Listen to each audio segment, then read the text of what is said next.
नतीजा क्या होता है जब वो अफगानी खरीदते हैं, अफगानी हमारे से तगड़ा हो गया है। मैं नहीं मानता। एक सबसे बड़ी खबर ये सामने आ रही है कि रूस और अफगानिस्तान के दरमियान एक फौजी मुआहिदा हो चुका है, मगर बदकिस्मती देखिए, IMF हमारे साथ बैठी हुई है, मगर IMF को थोड़ा सा ये तो बता दें, तुम तो अफगानीज खरीद रहे हो। जी बहुत नाजुक सूरत हाल है।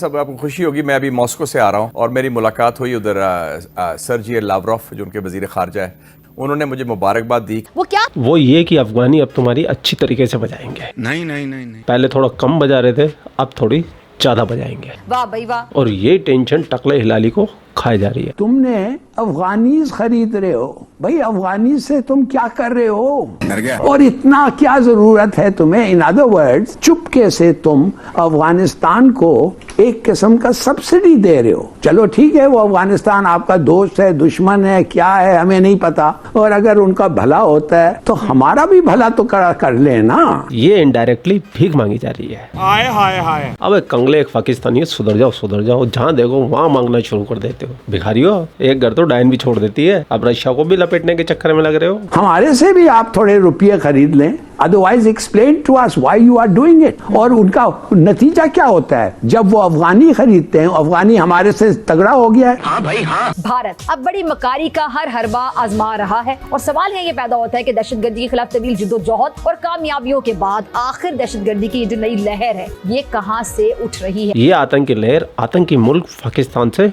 उठ रही है।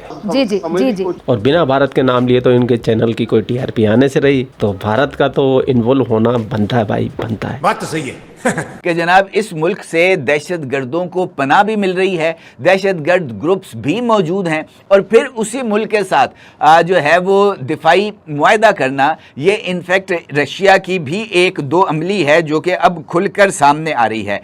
जली ना, तेरी भी जली ना।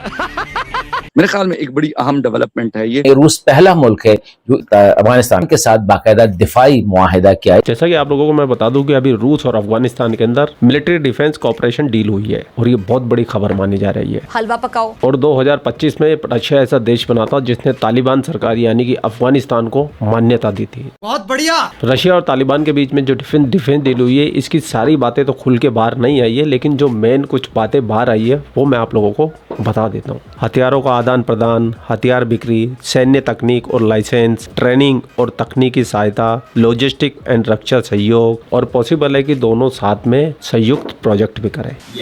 अब आप भी सोच रहे होंगे रशिया को क्या फायदा इस डील से, वो मैं बताता हूँ आपको। ठीक है। रशिया का सबसे बड़ा फायदा है कि रशिया मिडिल एशिया में और अफगानिस्तान में अपना प्रभाव बढ़ाना चाहता है। रशिया को सबसे ज्यादा खतरा अपने प्रभाव वाले क्षेत्रों में IS से खतरा है, और रशिया इस डील के जरिए अफगानिस्तान में जो IS का नेटवर्क है उसको खत्म कर देना चाहता है। व्यापार और क्षेत्रीय कनेक्टिविटी बढ़ाना। तोबा। रशिया और अफगानिस्तान की डील के बाद में सबसे ज्यादा पेट में दर्द अगर किसी को हुआ है तो वो मुल्क है पाकिस्तान। ये कभी भी नहीं चाहता कि अफगानिस्तान मजबूत हो, अफगानिस्तान ताकतवर हो, क्योंकि जितना ताकतवर अफगानिस्तान होता जाएगा, तालिबान रिजीम होती जाएगी, उतनी पाकिस्तान की पिटाई पक्की होती जाएगी। जब ये इतने कमजोर हो के पाकिस्तान की नाक में दम कर सकते हैं, फिलहाल इतना दम कर सकते हैं, तो सोचो जब अफगानिस्तान जब रशिया से ट्रेनिंग पाएंगे इनके तालिबानी, और जब रशियन हथियार चलाएंगे और साथ में तालिबानी जज्बा लाएंगे, तो पाकिस्तानियों का क्या हाल करेंगे भाई। अभी तो पीट रहे हैं, फिर बाद में दौड़ा के पीटेंगे, तो इन पाकिस्तानियों की नींद उड़ी पड़ी है भाई। दोनों फरीकों के दरमियान फजाई दिफाई आलात के अलावा ज़मीनी फौजी साजो सामान और तालिबान हुकूमत की फौज की तरबियत भी रशिया की जानिब से की जाएगी। अभी दोवल साहब रशिया में थे, तू क्यों रो रहा है? तेरी माँ मर गई है। और उन्होंने वहां से बैठ के कहा है कि हम टेररिज्म को क्रश कर देंगे। सिर्फ ऑब्जेक्टिव ये है कि तुमने पाकिस्तान वाली साइड जो शरारत करनी है साथ के ऊपर, और कोई ऑब्जेक्टिव नहीं। तालिबान की कोई रिश्तेदारी नहीं खींचे उनके साथ। क्या ये सिंपल काबुल वर्सेस मॉस्को है, या Kabul plus Delhi plus Moscow एक ट्रायंगल है? अरे आप अपना काम करो ना भाई। अमेरिका, अच्छा, इसराइल, ठीक है, इंडिया, ठीक है, और इंग्लैंड, ठीक है, समझ गया। ये सारे पाकिस्तान के खिलाफ। क्यों खिलाफ है सर? ये पाकिस्तान की इकॉनमी को ऊपर नहीं जाने देना चाह रहे। तो क्या ये भी मेरी गलती है कि पाकिस्तान का कलीदी किरदार है, तो पाकिस्तान का जो मुकाम है इस वक्त माशाल्लाह इतना पीक पर मैंने नहीं देखा, इवन इन रशिया। इंडिया का डेलीगेशन भी था, लेकिन जो पाकिस्तान की अहमियत थी अल्लाह के फजल से बहुत ज्यादा थी। चाचा थोड़े नशे कम किया करो, रशिया में तुम्हारी कितनी इज्जत है हम लोग अच्छे से जानते हैं। अपनी आवाम को चूरन कम चटाया करो, 24 घंटे चूरन चटाने में लगे रहते हो। और अफगानीज क्या करते हैं, उधर से स्मगल करते हैं डॉलर्स हमारे वहां से, वही डॉलर जो अमेरिका सब्सिडाइज कर रहा है वही अफगानी दे के ये ले रहे। देखिए खुदा के लिए आपको, if you have clean hands, वो कहते हैं ना when you go for judgement और you go for equity you must have clean hand. जब आपके हाथ साफ होते हैं आप कुछ भी उनको कह सकते हैं। मगर जब वो कहते हैं ये चोर को नहीं पकड़ा तुमने, उस चोर को नहीं पकड़ा, तुम्हारा कोई लॉ ही नहीं है, तुमने तो अब एविडेंस का प्रूफ, ओनर्स ऑफ प्रूफ तुमने छोड़ पे रखा हुआ है। माय गॉड, क्या ये मुश्किल काम है? क्या बात है? देखिए इतना आसान है, इतना आसान है, मैं बताता हूँ कितना आसान है। हम आपको गोली से जो मारेंगे उसके लिए भी आपसे हम पैसे वसूल करेंगे। भैया हिलाली को इस डील से पागलपन के दौरे पड़ गए, ये पागल सांडों की तरह दीवार में इधर उधर सर मारता फिर रहा है। मैं सिर्फ ये कहता हूँ कि आप वादा क्यों करते हैं जो वो पूरा नहीं कर सकते? कि आप पैदा हुए हैं झूठे? Are you born liars? कि आप इतने इनकॉम्पिटेंट हैं और इतने करप्ट हैं? क्या वजह है भाई? आपको पता है कितने पैसे की जरूरत है, आपको वो पैसे मिलते हैं, आप ही मांगते हैं, आपको मिलते हैं, मगर आप उससे ज्यादा खर्चते हैं। तो उसका वजह क्या है? आप इनकॉम्पिटेंट हैं। आप तो एक बजट, एक हाउस होल्ड बजट में नहीं रन कर सकते हैं, इसलिए कि आप ग्रीडी हैं, आप एक्सट्रावेगेंट हैं, करप्ट हैं, पता नहीं क्या हैं आप। शहबाज शरीफ साहब ने ये कानून खत्म कर दिया है। एक कानून निकाला है जिधर उन्होंने कहा कि चोरी और करो। लेकिन पाकिस्तान की आवाम पाकिस्तान के बारे में क्या नजरिया रखती है, जरा ये भी गौर फरमाइए। नरेंद्र मोदी इंडिया के प्राइम मिनिस्टर होने के अलावा आज दुनिया के जितने भी प्राइम मिनिस्टर, जितने भी प्रेसिडेंट है, उनके दिलों में भी राज कर रहे हैं। वाह मोदी जी वाह। ठीक है, क्या समझते हैं कि उन्होंने मोदी के लिए, इंडिया के लिए स्टैंड लिया? क्यों? ये सबसे बड़ी बात ये है कि पूरी दुनिया में पाकिस्तान के खिलाफ है। पहले चंद मुल्क आते थे, अब इसमें फास्ट है अमेरिका, अच्छा, इसराइल, ठीक है, इंडिया, ठीक है, और इंग्लैंड, ठीक है, समझिए। ये सारे पाकिस्तान के खिलाफ। क्यों खिलाफ है सर? ये पाकिस्तान की इकॉनमी को ऊपर नहीं जाने देना चाह रहे। क्या ये भी मेरी गलती है? क्योंकि नहीं लगता कि अगर हम देखें तो हम खुद बसाते क्या कर रहे हैं, अगर वो हमारे लिए अच्छा नहीं सोच रहे तो? मैं एक बात बताता हूँ, हम खुद क्या सोच रहे हैं। हम एक सीट के लिए लड़ रहे हैं। अगर हम देखें, कहा जाता है कि इमरान खान साहब को वो रशिया ऑयल दे रहा था, लेकिन सडन गवर्नमेंट चेंज हुई और उसके बाद ऑयल नहीं मिला। अगर हम इंडिया की बात करें तो अभी तक सस्ता ऑयल दे रहे हैं, सस्ती गैस मिल रही है। इवन अगर हम देखें सिर्फ वो नहीं बल्कि Iran Muslim country, Saudi Arabia Muslim country, वो भी इंडिया के साथ ट्रेड बढ़ चढ़ कर रहे हैं। हमारे मिडिल ईस्ट में तो उनको अच्छा ही समझ रहे हैं। फिर हमारे जो वजीर है ना, ये इस काबिल ही नहीं है। अगर हमारे मुल्क के सियासतदान वजीर काबिल हो ना, अच्छा, तो इंडिया क्या चीज है, रशिया क्या चीज है? अभी और सुनिए, पूरी दुनिया हमारे नीचे हो। अभी जो क्राइसिस चल रहे हैं आपके सामने ही है, मुल्क के बहुत ज्यादा बुरे हालात होते जा रहे हैं। अगर हम इस सिनेरियोस की बात करें, अभी भी हमारे प्राइम मिनिस्टर कह रहे हैं ये अमेरिका और इंडिया की साजिश है।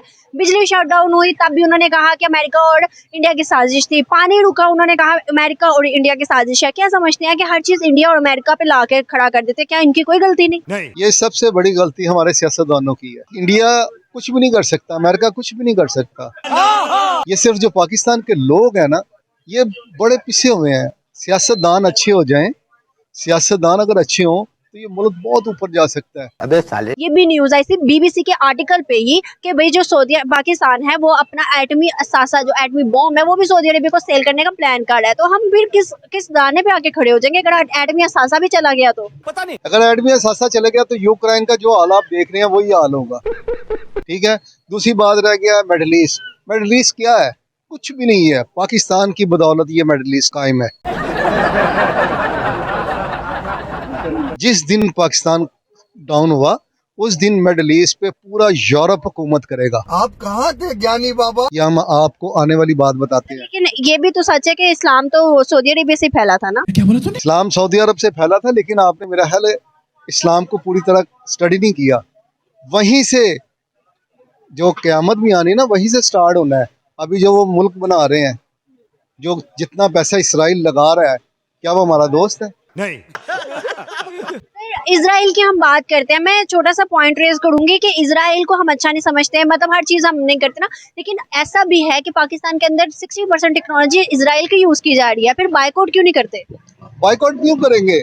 जब आपको पैसे मिल रहे हैं तो आप बाइकआउट करेंगे? आपके लिए मुसलमान दुनिया में अगर अपनी मुसलमानियत पे कायम हो जाए ना, तो ये सारी दुनिया उसके कदमों में है।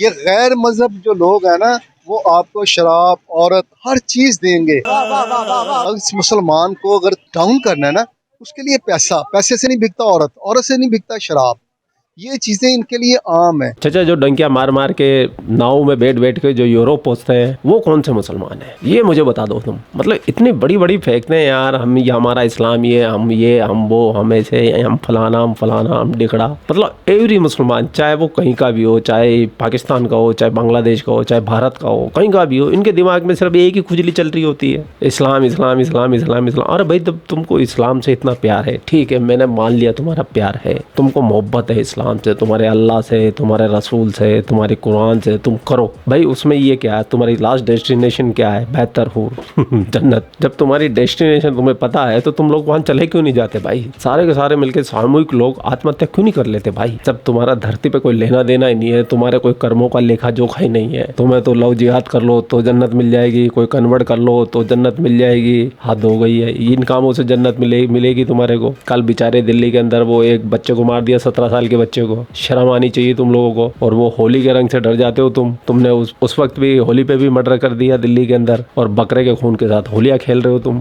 शर्म आनी चाहिए तुम लोगों को। बातें करते हो बड़ी बड़ी, ऊंची दुकान, फीके पकवान, ये तुम्हारा हाल है। पूरे फ्रांस को जला दिया। बताओ, जिसने तुम्हें रहने के लिए घर दिया, तुमने उसी मुल्क को जला दिया भाई। पिछले साल भी जलाया था, आज भी जला दिया। पूरा यूरोप फ्रांस के ऊपर हंस रहा है। फ्रांस था एक मतलब प्यारा सा शहर, मोहब्बत का शहर, सारी मोहब्बत की दुकान उजाड़ दी तुमने फ्रांस की, सारा भूत उतार दिया उनका सेकुलरिज्म का। तो भाई ये लोग जहाँ भी होते हैं, चाहे ये पावर में रहे या माइनर में रहे, वो जगह कभी शांत हो ही नहीं सकती, क्योंकि ये इस दुनिया को अपना मानते ही नहीं है। असली प्रॉब्लम ही है। इनको कोई नेचर की परवाह नहीं है, इनको गली कूचों की कोई परवाह नहीं है। अगर आप कभी भी नोटिस करना, एक हिंदू एरिया से आप गुजरना, एक मुस्लिम बहुल एरिया से आप गुजरना, गंदगी, सड़ान, कचरा जितना ज़्यादा आपको मुस्लिम एरिया में नजर आएगा, उतना हिंदू एरिया में नहीं आएगा। उसका रीज़न क्या है? क्योंकि इन लोगों को ऐसे रहना पसंद है, क्योंकि इनके लिए ये दुनिया ही नहीं है भाई, बनी ही नहीं है। और मरने के बाद जब इनका पाला पड़ता है यमराज जी से, तब इनको पता चलता है कि भाई बहुत बड़ी गलती हो गई। फिर ये 84 लाख योनि में भटकते रहते हैं, फिर कीड़े मकोड़े बनते हैं, फिर नई नई योनियों में जन्म लेते हैं, और फिर इंसान का जन्म पाके बोलते हैं कि मुझे तो बेहतर उरे चाहिए। अबे तुमसे तुम्हारे घर की उर नहीं संभल रही, बेहतर उरे तो बाद में मिलेगी। 130 फुट की हीरोइन, पता नहीं किसने तो इनको जैसा चूरन चटा दिया, और इन्होंने चाट भी लिया। और ये कौम ऐसी है, चाट भी लेती है भाई। और मैं पता नहीं कहाँ निकल गया हूँ भाई, कहाँ से वीडियो शुरू हुआ था, कहाँ पहुँच गया हूँ मैं। वो क्या है, जज्बात मेरे उबर के बाहर आ जाते हैं। और आप लोगों के जो जज्बात बाहर आ रहे हैं, वो कमेंट सेक्शन के अंदर उतार दीजिए भाई कंजूसी नहीं चाहिए। अभी फिलहाल जो टाइम चल रहा है ना हमारे चैनल का, उसमें दिल खोल के कमेंट कीजिए, लाइक कीजिए और शेयर जरूर कीजिए भाई, बहुत इंपॉर्टेंट है। आपके भाई का मोटिवेशन पूरी तरीके से टूट चुका है, और मोटिवेशन को अप करने के लिए हमारे चैनल पे व्यूअरशिप बढ़ानी पड़ेगी। मिनिमम हर वीडियो पे 1 लाख व्यू तो चाहिए ही चाहिए, और वो आप लोग कराओगे भाई। तो बिना देर किए शुरू हो जाओ भैया। ओके, आप लोग अपना ख्याल रखें। आपका भाई आपके लिए पाकिस्तान से रिलेटेड वीडियो लाता रहता है। जय हिंद, वंदे मातरम, जय श्री राम, जय श्री राम, जय श्री राम, जय श्री राम।